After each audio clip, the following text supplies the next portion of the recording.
Ibu? Ya, kedengeran. Ini mungkin yang kemarin hadir di sekolah ini merupakan materi ulang ya, materi ulang dari hari apa gitu ya Ibu. Ada tayang di YouTube, ternyata hari ini diulang kembali dan anak-anak pun yakin untuk yang belum, ini adalah materi baru dan Ibu udah share di Google Classroom. Nanti tolong daftar isi, daftar hadir beserta tugasnya dikerjakan sesuai dengan jadwal. Ingat ya, hari ini harus beda dengan tahun kemarin. Kenapa? Di Google Classroom itu tolong kerjakan sesuai waktu yang sudah diberikan. Jadi kita kayak sekolah begitu ya. Nah, daftar hadir yang tidak mengisi daftar hadir itu nanti sama saja anak-anak tidak hadir di kelas. Ya, bagi yang hadir ada nilai plus biasanya. Yang di rumah mau di sekolah nanti ada absensinya sesuai yang isi daftar hadir di Google Classroom. Begitu. Anak-anakku sekalian, alhamdulillah ya Ibu senang sekali untuk anak-anak kelas 9 ini kita bertemu kembali di pelajaran yang berbeda. Kemarin PKN, kita sekarang SKI ya. Pada kesempatan kali ini di bab yang ke-1 ini Ibu akan membahas tentang sejarah Islam di Indonesia. Kalau Ibu bertanya, sebelum Islam apakah ada agama lain yang duluan ada di Indonesia? Ada? Ada. Kira-kira agama apa?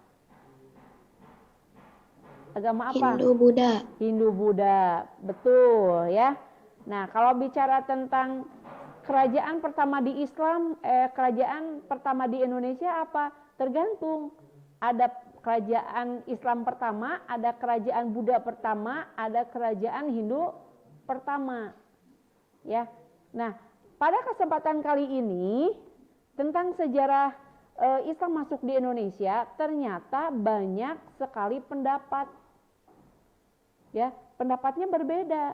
Apakah Ibu pendapat semua itu salah? Tidak bisa disalahkan karena belum ada pernyataan yang benar. Semua punya pendapat masing-masing. Cuma nanti buktinya itu yang membedakan adalah tempat ditemukannya di mana. Berbeda-beda. Ya, ada yang di daerah Sumatera, ada yang di daerah Jawa, ada juga yang di daerah yang lain. Gitu, yang waktunya juga berbeda begitu ya. Baik anak-anak yang ada di rumah ya, mudah-mudahan bisa mengikuti dengan baik. Siapkan pensil atau siapkan alat tulis jika ada sesuatu yang perlu dicatat. Berikut adalah kompetensi dasarnya. Ini ada 4 ya yang akan kita pelajari dalam bab ini. Kemudian ada tujuannya, tujuan pembelajarannya apa saja. Nih terdapat 8 poin ya dalam bab ini. Terus apa saja Ibu peta konsepnya ini seperti ini ya. Dan yang selanjutnya akan kita bahas adalah tentang kondisi. Kondisi apa? Kondisi masyarakat Indonesia sebelum Islam. Ya. Kondisi masyarakat sebelum Islam, kita perhatikan gambar yang ada di bawah. Coba ya, yang ada di bawah. Itu sama gambarnya atau berbeda-beda? Yang di rumah kelihatan tidak gambarnya? Yang di rumah kelihatan? Ya, mudah-mudahan jelas ya. Dalam hal sosial budaya, Indonesia itu mempunyai corak seni budaya bahasa yang beragam. Dari Sabang sampai Merauke itu mempunyai budaya-budaya seni, corak dan sebagainya yang beraneka ragam. Hal ini menjadikan Indonesia mempunyai kekayaan yang berharga. Ya. Di Jawa Barat saja suku, bahasa itu tidak satu. Sunda saja logat atau gayanya sama atau tidak? Beda ya. antar orang Ciamis, orang Bandung, orang Cianjur itu berbeda juga, apalagi ini se-Indonesia. Se-Indonesia.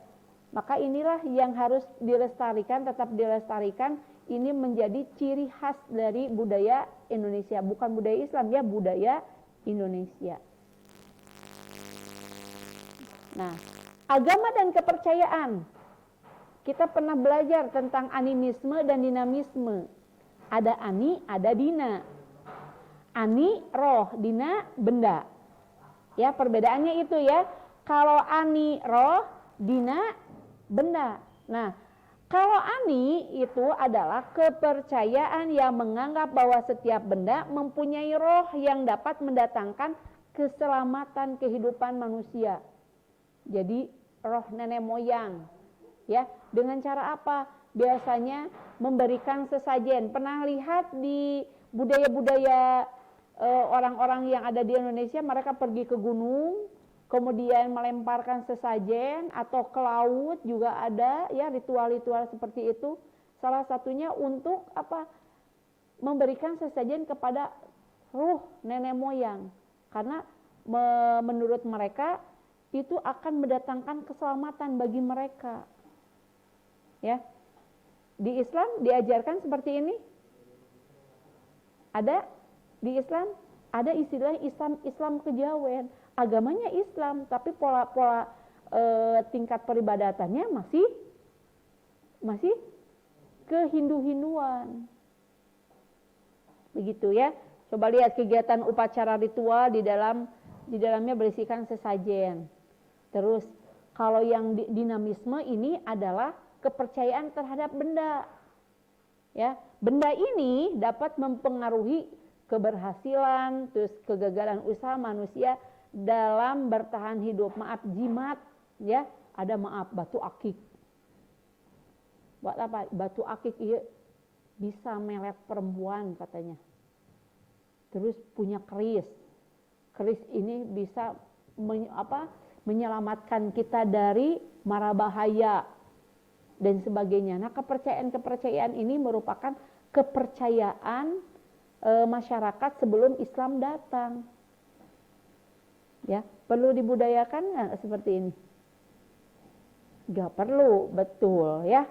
Malah ibu bersyukur Islam datang semakin modernnya bangsa ini, ajaran-ajaran yang menyesatkan sekarang semakin ditinggalkan. Tapi masih ada? Masih ada. Tapi kebanyakan di daerah pedalaman ya, masih dibudayakan. Nah, selanjutnya nih, tentang ekonomi. Ekonomi, ini ada gambar-gambar di bawah ini yang menggambarkan ya perekonomian atau mata pencaharian penduduk Indonesia. Ada yang dagang, bercocok tanam, beternak, berlayar atau nelayan. Untuk apa? Untuk memenuhi kebutuhan hidupnya. Kita tahu orang tua kita profesinya atau mata pencahariannya apa? Ya, ada yang jualan, ada juga yang mereka bertani. Apakah profesi tersebut profesi yang hina? Tidak. Tanpa adanya petani kita nggak bisa makan, betul nggak? Betul. Yang berdagang, tanpa adanya pedagang kita bisa makan? Susah, ya, susah. Tapi pedagang juga butuh uang, iya, karena antara penjual dan pembeli juga harus saling menguntungkan, begitu ya. Selanjutnya sosial politik. Bicara politik itu tidak lepas dari sistem pemerintahan, ya. Kita tahu nih, kerajaan Sriwijaya di Sumatera pada abad ke-7 ini mengalami kemajuan di bidang sosial, ekonomi, politik. Terkenal ya Sriwijaya ini, karena termasuk kerajaan tua juga. Bahkan kerajaan sebelum Majapahit ada. Sekuat-kuatnya orang pasti akan mengalami lemah. Nah, begitu juga dengan Sriwijaya, raja yang sangat kuat lah ya, kerajaan kuat, Akan tetapi pada abad ke-13 mengalami kemunduran. Kenapa? Karena kerajaan ini menerapkan bea cukai atau pajak yang sangat tinggi, dimahalkan. Sekarang kalau pajak mahal, ada nggak orang yang singgah di situ? Orang kan berpikir, ini mahal. Kebanyakan kalau barang mahal ditinggalkan atau dibeli. Kira-kira nih kalau kita ya sebagai pembeli, ada barang mahal, dibeli atau ditinggalkan? Ditinggalkan dulu, nyari yang lain. Ada yang lebih murah atau tidak? Ini sama halnya. Sehingga pemasukan di kerajaan Sriwijaya berkurang. Ya, berkurang. Ditambah lagi dengan adanya kerajaan Singasari dari Jawa. Singasari ini menyerang kerajaan Sriwijaya. Nah, sudah melemah, dijajah. Ya, Singasari ngejajah.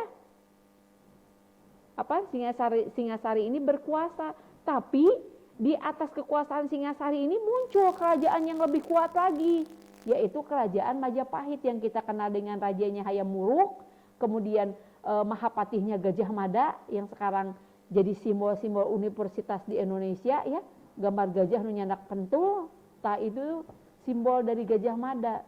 Dengan sumpahnya yang bernama Sumpah Palapa, dia ingin menyatukan Indonesia menjadi satu kesatuan. Sekarang terwujud tidak? Terwujud. Karena pada zaman dulu Indonesia berpecah belah, inilah yang menjadikan kekalahan Indonesia pada saat itu. Jawa kerajaan ya udah masing-masing, Sumatera ada kerajaan masing-masing, sehingga dijajah ya masyarakat sekitar yang melawan penjajah. Begitu ya.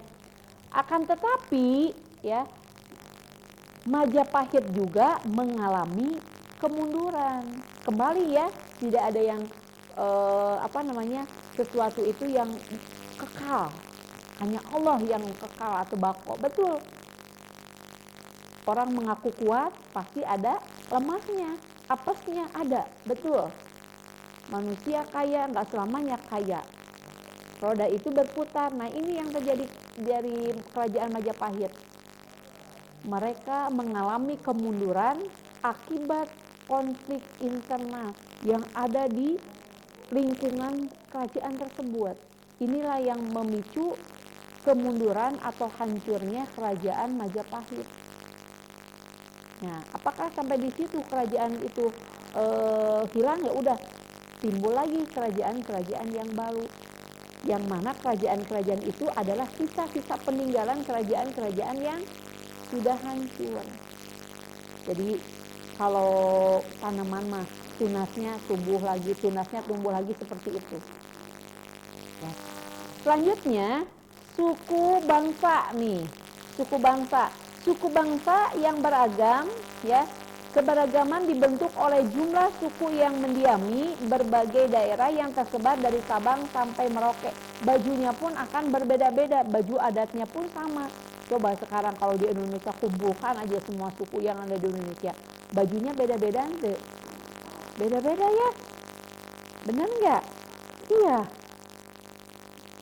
Provinsi juga zaman ibu cuma 27 provinsi, sekarang berapa provinsi? Sudah bertambah 30 lebih ya. Nah, inilah yang menjadikan Indonesia kaya akan kekayaan alam, kaya akan bencana alam, kaya akan beragam budaya. Benar nggak? Sok di Indonesia kita lihat bencana alamnya banyak, longsor ada, gempa bumi ada, banjir ada, apalagi? Apa yang tidak ada di Indonesia? Semuanya ada ya, tapi mudah-mudahan Allah tetap melindungi kita, khususnya orang-orang yang senantiasa taat kepadanya ya, menjadikan kita tetap menjadi muslim. Nah, anak-anakku sekalian, pada proses masuknya Islam di Indonesia kita lihat ya, proses masuknya Islam di Indonesia melalui beberapa proses ya. ada yang melalui jalur perdagangan, ada juga yang melalui jalur perkawinan atau pernikahan, ada juga dengan jalur pendidikan, ada juga dengan seni budaya, dan selanjutnya dengan proses atau jalur tasawuf, yang terakhir politik. Ya, ini keenam ini merupakan proses masuknya Islam ke Indonesia. Jadi tidak hanya satu jalur, tetapi dengan berbagai macam jalur atau cara. Nah, kita akan bahas satu-satu. Sudah ini?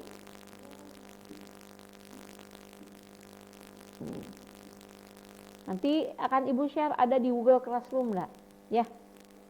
Nah, faktor yang menyebabkan Islam mudah di Indonesia. Kenapa Islam mudah menyebar di Indonesia? Yang pertama, syarat masuk Islam sangat mudah, betul? Betul. Perlu modal? Enggak. Datang aja, tinggal baca syahadat. Ibu gampang syahadat mah. Tidak semua orang bisa memudahkan melafalkan syahadat. Ya, kita mungkin sudah terbiasa dalam semua ibadah atau dalam sholat kita mengucapkan lafaz tersebut. Tapi tidak semua orang diberikan kemudahan untuk melafazkan syahadat tersebut. Ya, ada yang masih, maaf ya bahasa Sundanya, balelo ya. Nah, ini alhamdulillah kita mudah. Terus upacara-upacara dalam Islam sangat sederhana. Betul. Kalau di agama yang lain, maaf ya, yang meninggal saja. Di Islam bagaimana? Mandikan, kafankan, sholatkan, kubur. Tapi kalau di agama-agama yang lain, itu tidak semudah di Islam, bahkan membutuhkan biaya besar. Ya, di Islam nggak punya uang, siapa aja yang nyolatkan langsung menggali kubur, udah beres. Kalau di agama yang lain itu masih banyak upacara-upacara yang lain. Dalam hal pernikahan juga sama. Islam tidak mengenal kasta, karena kasta ini lebih dikenal di agama Hindu. Maaf ya, ada Brahma, ada Ksatria, ada Sudra. Nah, kalau ingin lihat Hindu mah lihat film-film India. Ya, jadi golongan Brahma, oh dia para pendeta, Ksatria, oh dia prajurit-prajurit. Yang paling di bawah itu adalah Sudra, rakyat jelata. Adik kita masuknya kemana? Di Islam ada nggak? Nggak ada. Islam mah semuanya sama, cuma yang membedakan adalah iman dan takwa. Betul ya? Gitu saja. Semuanya sama di hadapan Allah, mau kaya mau miskin sama. Islam menyebar di Indonesia disesuaikan dengan adat dan tradisi bangsa Indonesia. Nah, yang kita kenal dengan para wali songo, ya konon mereka menyebarkan Islam. Lihat, oh orang Jawa senangnya dengan wayang, maka masuk dulu dengan budaya wayang. Nanti ada Kalimosodo di situ ya. Islam, jadi Islam itu sisipkan di situ. Terus ada yang dari kesenian, ada gamelan, ada yang ini dimasukkan ke situ. Jadi tanpa merubah dulu budaya mereka, tapi perlahan-perlahan, tidak dengan melalui peperangan, ya ujuk-ujuk perangan, basmi, ini tidak, tapi dengan damai, perlahan, ya. Islam di Indonesia dengan cara damai ya sama ya. Rasulullah juga memerangi dengan baik-baik dulu. Di suratan kalau 3 kali dia menolak, terus tetap dengan pendiriannya baru diperangi. Apalagi sampai membunuh ya. Rasulullah baru ini sebagai petanda menantang atau ini baru Rasulullah membunuh. Dan tahanan pun tidak diperlakukan kasar. Coba kalau musuh punya tahanan disiksa mungkin ini, tapi Rasul enggak. Ibu sampai terenyuh dengan kisahnya para sahabat tahanan perang. Rasulullah berkata, janganlah engkau pegang kepalanya, karena kepala itu adalah mahkota. Kebayang ya, itu Rasul. Berikanlah jatah makan kalian kepada para tahanan. Kebayang atau tentara udah kecapek perang, jatah makannya dikasihkan kepada tahanan. Tahanan itu seperti apa? Seperti tamu. Tidak boleh berjalan di depannya. Kita teh harus di belakangnya. Tidak boleh menyentuh kepalanya. Berikanlah makanannya. Kebayang ya? Kalau kita bagaimana sama teman aja kepala kukusek gitu ya. Nah, Rasulullah tidak ya. Itu. Makanya dari perilaku Rasul itu sehingga para tahanan banyak yang masuk Islam. Jadi kelembutan beliau yang sangat mengena di hati para sahabat, para musuh dan lain sebagainya. Sampai di sini anak-anak yang di rumah, yang di sekolah paham sampai di sini? Paham ya? Ini masih ringan. Nah, yang selanjutnya siapakah pembawa Islam? Siapakah penerima Islam? Nih, ada pembawa, ada penerima. Kalau pembawa itu ada pedagang, ada mubalik dan kaum sufi. Nah, pedagang ini berasal dari Gujarat, India, ada berasal dari Arab dan dari Cina. Ya.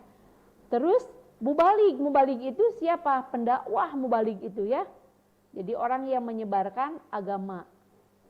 Terus ada juga kaum sufi nih. Sufi bukan suka film, tapi sufi ini adalah yang menganut ajaran tasawuf. Ya, tasawuf itu suatu ajaran untuk mendekatkan diri kepada Allah. Karena setelah Nabi wafat, kemudian manusia pada zaman dulu, orang-orang pada zaman dulu, mereka tidak terkendali setelah Rasul wafat. Maka didirikanlah ajaran tasawuf. Nah, yang menganutnya adalah sufi, kaum sufi. Nah, adapun penerimanya itu ada golongan elit, kaum elit. Yang kedua adalah lapisan bawah. Elit itu ada raja, bangsawan, penguasa, pokoknya nama kalangan atas loh ya. Tetapi kalau golongan lapis bawah itu adalah masyarakat. Masyarakat sekitar, karena kita tahu masyarakat itu bagaimana pemerintahannya. Rajanya masuk Islam, masyarakat ikut apa yang diikuti oleh raja. Ya, jadi pemimpinnya dia masuk Islam, bawahan tinggal mengikuti. Nah, ini teknik-teknik dalam berdakwah juga begitu. Nah, selanjutnya ini alur ya. Masuknya Islam dibawa oleh pedagang muslim melalui dua alur, ada utara, ada selatan. Kalau utara itu berarti dia jalur Suriah, jalur atas. Kalau dilihat di peta ya. Tuh kalau lihat di peta, kalau utara berarti dia jalurnya ke arah atas, tapi kalau yang selatan berarti dia ke bawah kalau melihat peta. Nah, jalur utara itu dari Arab, kemudian dari Arab kemana? Ke Damaskus. Dari Damaskus kemana? Ke Baghdad. Ya, dari Baghdad langsung ke Gujarat, yaitu India. Dari India langsung ke mana? Indonesia. Ini kalau jalur yang ditempuh jalur utara. Tetap 5 kota ya sama, cuma arahnya yang berbeda. Nah, bagaimana jalur selatan? Jalur selatan nih. Kalau jalur selatan ini dari Arab, dia ke bawah ke Yaman. Ya, dari Yaman langsung ke India. Kalau tadi India itu di kota keempat, kalau di sini jadi ketiga. Jadi dari Yaman ke Gujarat, dari Gujarat ke Sri Lanka, baru ke Indonesia. Ini lebih menempuh ke jalur laut ini mah ya. Sama-sama ini, tapi ini lebih ke arah lautnya. Nah, selanjutnya nih kita udah bicara ini nih sejarahnya ya. Ini baru pendapat-pendapatnya.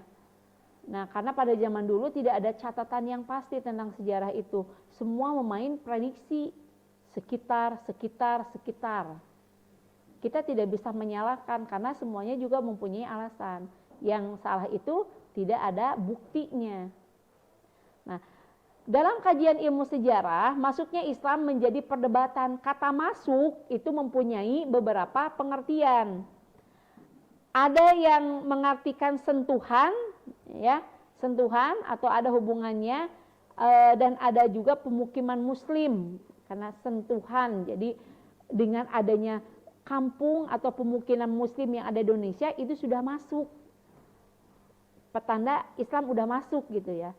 Tetapi pendapat kedua, sudah berkembang, masuk itu berarti sudah berkembang dengan adanya komunitas Muslim, masyarakat Muslim. Tetapi yang ketiga ini sudah berdiri kerajaan Islam, itu dikatakan masuk. Ya, kalau yang pertama tadi baru ada perkampungan itu udah dikatakan masuk. Kalau yang kedua sudah berkembang, berkembang apa? Berkembang adanya komunitas. Komunitas itu kan banyak ada. Kalau ketiga sudah ada kerajaan Islam, pemerintahan, sistem pemerintahannya. Ya, tiga pendapat ini itu baru pendapat tentang pengertian kata masuk. Ya, masuknya apa gitu. Nah, masing-masing mempunyai sumber dari arkeologi tulisan dari sumber barat maupun timur. Jadi ada yang melalui prasasti, ada yang melalui bukti-bukti yang lain, itu ada. Nah, sekarang kita lihat nih. Islam masuk ke Indonesia itu ada 3 pendapat. Ada yang mengatakan antara 7 dan 8, ada yang mengatakan 11 ya, jadi abad ke-7 ke-8, ada juga yang mengatakan abad ke-11, ada juga yang mengatakan abad ke-13. Nah, kita pendapat yang mana nih, Bu? Kita lihat. Nah, yang ke-7 ini pendapatnya ini dari seminar yang dilaksanakan di Aceh, ya. Ini ada 4 pendapat, salah satunya ada catatan Al-Mas'udi, ya. Ini tentang utusan Raja Muslim berkunjung ke daerah Kalingga, terus ada juga catatan Hariwe Hazat, ya, tentang atlas. Nah, kaum Muslim itu masuk ke Indonesia abad ke-7, karena apa? Singgah di Sumatera. Abad ke-7, ya berarti dia di Sumatera, bukan di daerah yang lain. Tetapi yang lain ada juga Islam masuk itu ke daerah Malaya. Malaya itu dekat Malaysia pada abad 7 itu. Terus ada juga yang mengatakan kaum Muslim India pada tahun 687 Masehi ada hubungannya dengan kaum Indonesia. Nah, tahun ini bertepatan dengan abad ke-7. Ini dasar-dasar bukti-bukti yang mengatakan bahwasanya Islam masuk pada abad ke-7. Bagaimana kalau abad ke-11? Simpel, abad ke-11. Nah, ini ditemukannya makam Fatimah binti Maimun di daerah Gresik. Gresik ini di mana coba? Jawa Tengah, Jawa Timur. Gresik, Jawa Timur. Ya. Nah, yang kedua, makam itu ada prasasti Arab Rik'ah, khot Rik'ah yang garis-garis, maaf ya, yang miring-miring gitu.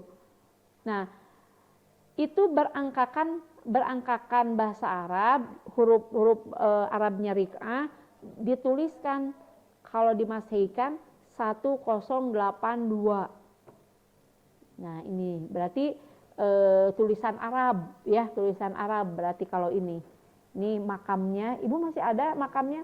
Ya masih. Banyak orang-orang yang sebagian Muslim yang lain mah mereka melakukan ziarah-ziarah kubur biasanya ya. Terus yang ke-13 apa Ibu? Nah, ini yang ke-13 itu adalah catatan Marco Polo. Marco Polo itu seorang pelancong ya, seorang pelancong atau seseorang yang berlayar atau mengadakan perjalanan ya. Adanya kerajaan Islam Perak di Aceh itu pada tahun 1292 Masehi, dan terdapat makam Malik As-Soleh. Malik As-Soleh ini adalah nama raja kerajaan Samudra Pasai. Nanti di materi kerajaan Islam itu Samudra Pasai juga terbagi menjadi 2 dinasti. Nah, salah satunya Malik As-Soleh ini adalah dinasti kedua dari kerajaan Samudra Pasai. Ya. Terus menurut R.A. Kern ya, terus dengan teman-temannya mereka menyatakan bahwasannya masuk ke Indonesia juga pada tahun atau pada abad ke-13 karena sudah ada kerajaan Islam, yaitu Samudra Pasai. Jadi Samudra Pasai itu sudah ada pada abad ke-13. Jadi dia melihatnya di daerah Sumatera. Ya. Nah, teori-teorinya nih, ada beberapa teori sekarang. Teorinya ini terdiri dari 4 teori. Nah, ini kan banyak ya, tuh ada 4 teori. Nanti kita ambil simpelnya saja. Kalau teori Gujarat nih, teori Gujarat secara ringkas, menurut orang India lah yang pertama singgah di Indonesia. Gini ya, simpelnya ya. Kalau menurut Persia, orang Persia lah yang pertama kali singgah di Indonesia. Terus, maaf nanti kita ini lagi. Kalau teori Mekah beranggapan orang Mekah lah yang pertama kali singgah di Indonesia. Sebaliknya Cina, ya, Cina juga mengatakan Cina yang duluan masuk ke Indonesia. Ya, semuanya beranggapan mereka yang duluan. Nah, kita lihat nih, yang Gujarat, kenapa dia mengatakan seperti itu? Nah, keterangan Marco Polo dari Italia yang singgah di Perlak bahwa banyak penduduk Muslim dari India yang menyebarkan agama Islam. Kata Marco Polo, kebanyakan adalah orang India. Berarti kan India juga nggak semuanya Hindu ya. Ada juga yang Islam, ada. Cuma mungkin minoritas, nggak mayoritas ya. Terus kalau yang Persia ini, nih di sini kita lihat kebiasaan orang-orang Sumatera itu ada upacara tabot, ya. Tabot itu upacara yang dilaksanakan pada tanggal 10 Muharram memperingati kematian Husain. Mereka menyiksa diri, ya, menyiksa diri. Sedangkan ritual itu adalah kebiasaan orang-orang Persia yang kita kenal Iran sekarang. Iran kan mayoritas Syiah. Nah, diduga karena ada ritual tabot ini, ya, yang ada di Sumatera, berarti itu Persia yang duluan singgah di Indonesia, kata Persia, karena melihat ritual tabot tadi. Nah, bagaimana yang Mekah? Nih, kalau Mekah beda lagi nih Mekah. Nah, pada abad keempat Sumatera Barat, pedagang Arab sudah mendirikan perkampungan Muslim, yaitu perkampungan Pekojan. Ya, perkampungan Pekojan ini perkampungan khusus Muslim. Sampai sekarang ada. Makanya kalau kita lihat orang Sumatera, maaf ya, wajahnya ada ke Arab-Araban, ada. Ada orang Cina-Cinanya, ada. Orang Palembang, lihat ya, ininya pada mancung-mancung, mirip orang Cina, ada. Karena apa? Sumatera itu daerah strategis untuk persinggahan pada waktu itu. Mereka mengadakan perkawinan dengan pihak pribumi. Kenapa ibu dengan pihak pribumi? Kebayang, yang datang orang saudagar kaya, pribumi orang yang biasa-biasa. Sehingga perempuan yang pribumi mereka lebih tertarik kepada para saudagar. Tapi ya, ada syaratnya. Ketika wanita pribumi mau menikah dengan saudagar, syaratnya cuma satu, mereka harus bersyahadat. Masuk Islam dulu. Ketika sudah bersyahadat, masuk Islam, barulah mereka dinikahi. Kemudian punya anak, punya keturunan yang banyak, menyebarlah Islam di daerah Indonesia. Begitu ya. Jadi ketertarikan wanita pribumi itu lebih ke saudagar kaya raya.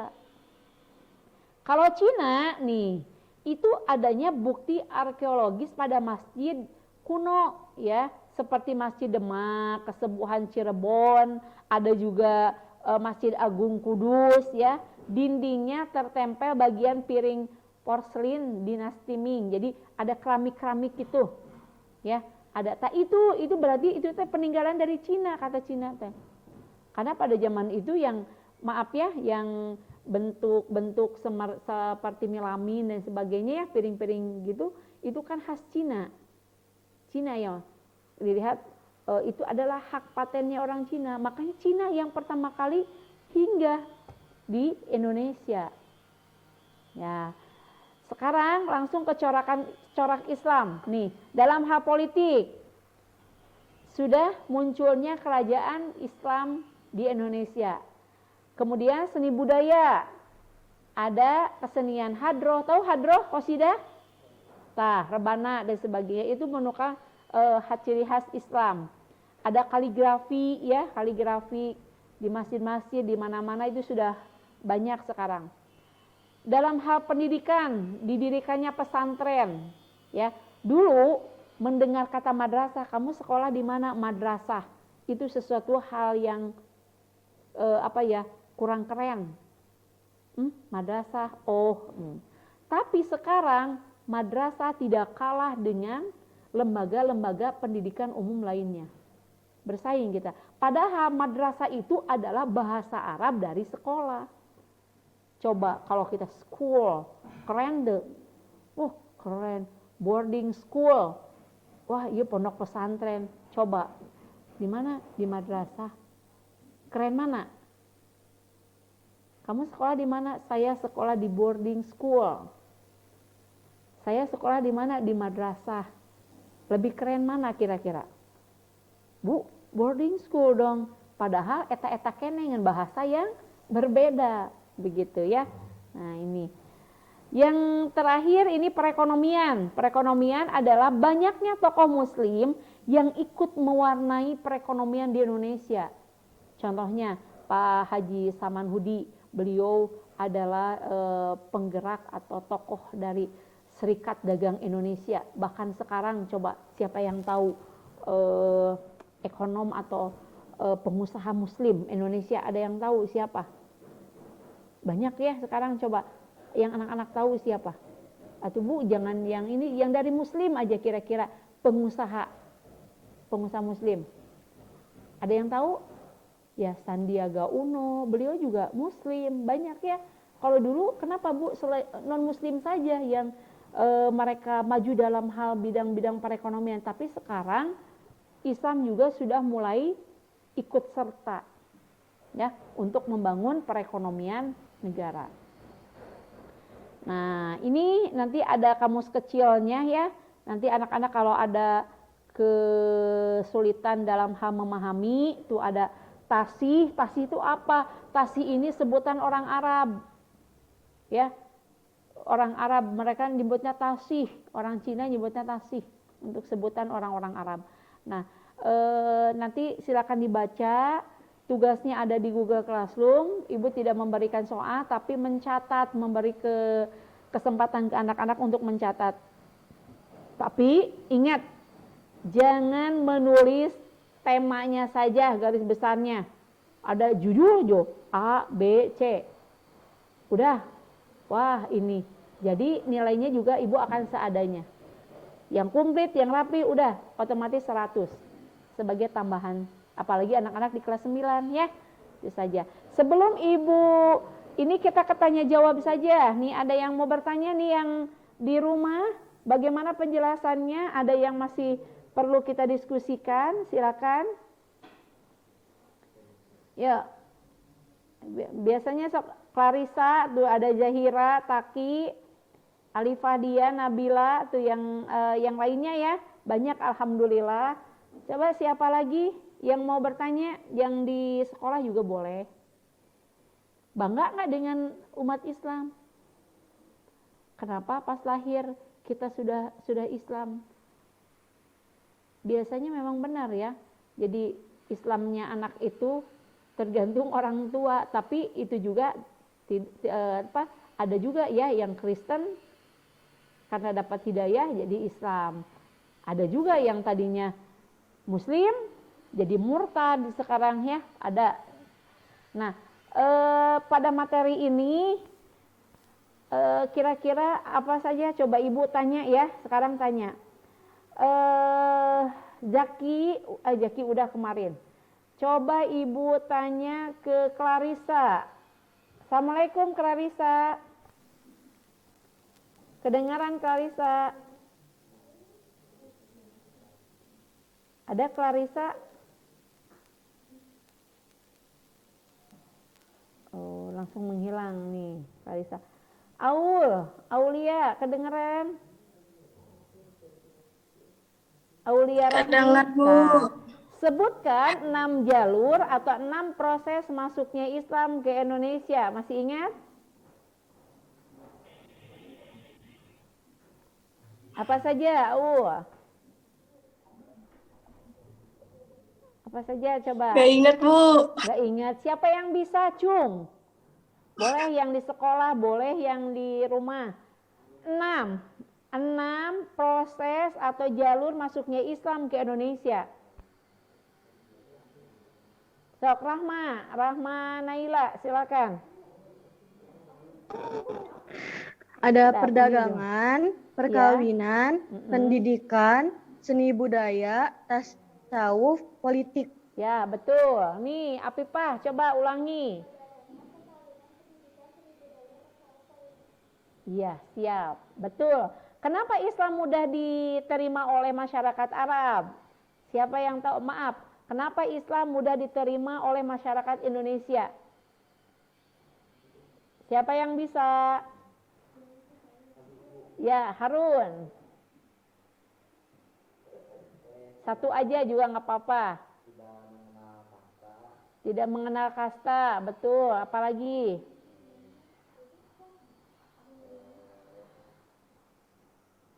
Syarat masuk Islamnya mudah. Syarat masuk Islam mudah, betul. Ada lagi? Sok, siapa? Upacaranya sederhana. Upacara sederhana, hebat. Ada lagi? Penyebaran Islam di Indonesia dilakukan dengan jalan damai. Dengan cara damai, betul Albar, hebat. Ada lagi? Ada lagi? Disesuaikan dengan adat dan tradisi di Indonesia. Iya, ya disesuaikan dengan adat tradisi masyarakat Indonesia. Ya, alhamdulillah anak-anak hebat semuanya, bisa memahami dengan baik ya. Insya Allah dan ini untuk materi ini mudah. Di antara materi kelas 9 yang lumayan banyak dan berat itu adalah kerajaan-kerajaan Islam Indonesia. Ada 8 nanti, tapi kita bertahap ya. Nanti setelah bab ini kita belajar ke kerajaan Islam Indonesia ya. Jadi berurutan. Nah, Ibu ucapkan terima kasih buat anak-anakku semuanya yang sudah ikut gabung ya. Tetap kita harus mendoakan teman-teman yang saat ini berbaring, mungkin yang sedang kurang sehat ya, kita doakan selalu. Apabila ada yang belum paham, kita silakan anak-anak bisa chat via WA ataupun di Google Classroom. Jangan lupa daftar hadir, Ibu kasih waktu sampai jam 1 ya, daftar hadir. Terus Google Classroom, Ibu kasih waktu sampai jam 12 malam. Ya, jadi kerjakan. Ibu harapkan hari ini beres materi, beres juga tugas, sehingga anak-anak tidak terbebani di hari-hari kemudian, karena tugas tiap hari pasti ada. Ya, selamat berjuang, semangat buat semuanya. Mohon maaf banyak kekurangannya. Aku qouli hadza wa astaghfirullah li wa lakum. Assalamualaikum warahmatullahi wabarakatuh. Masih ada waktu 10 menit, silakan pergunakan untuk istirahat dulu ya. Assalamualaikum warahmatullahi wabarakatuh. Sehat Terima kasih, Ibu. semuanya, ya sama-sama. Terima kasih, Bu.